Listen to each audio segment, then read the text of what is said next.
રાજકોટ અગ્નિકાંડની ઘટના બાદ ફાયર વિભાગે લાલાક કરી હતી, જેમાં એનઓસી વિના ધમધમતી સંસ્થાઓ સામે કાર્યવાહી કરવામાં આવી હતી।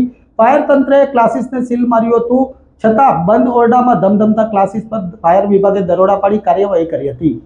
રાજકોટમાં ટીઆરપી ગેમ ઝોનમાં બનેલી આગની ઘટના બાદ સમગ્ર ગુજરાતમાં સરકાર દ્વારા ફાયર સેફટી અને એનઓસી વિના ચાલતી સંસ્થાઓ સામે કાર્યવાહીના આદેશ આપવામાં આવ્યા હતા, જેથી સુરતમાં કોઈપણ ફાયર સેફટી અને એનઓસી વિના જ કેટલીક દુકાન, માર્કેટ તેમજ શોપિંગ સેન્ટર, હોસ્પિટલ અને ટ્યુશન ક્લાસ ચલાવવામાં આવી રહ્યા હતા। જેમાં સુરતના ગોરધોર રોડ ખાતે આવેલા રીજન્ટ મોલમાં ટ્યુશન ક્લાસ ચાલી રહ્યો હતો।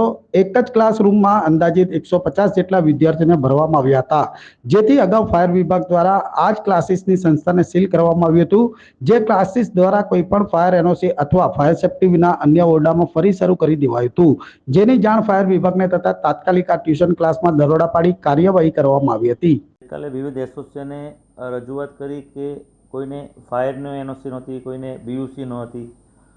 તે બદલ હમણાં જ રાજકોટની ઘટના પછી સુરત મહાનગરપાલિકામાં એવી જે પ્રોપર્ટી બધાની મહાનગરપાલિકામાં સીલ મારી છે અને હાઈકોર્ટમાં એફિડેવિટ કરી છે કમિશનરશ્રીએ। હાઈકોર્ટની 13 તારીખ પડી છે। એસોસિએશનની રજૂઆત એવી હતી કે અમને જો થોડોક ટાઈમ મળે, આવનાર સમયમાં વિદ્યાર્થીઓનું સત્ર પણ શરૂ થાય છે, તે લોકોની તમામ વાતો મેં ધ્યાનથી સાંભળી અને તે લોકોને હૈયાધરપ આપી છે કે હું રાજ્ય સરકારમાં તમારી લાગણી પહોંચાડીશ।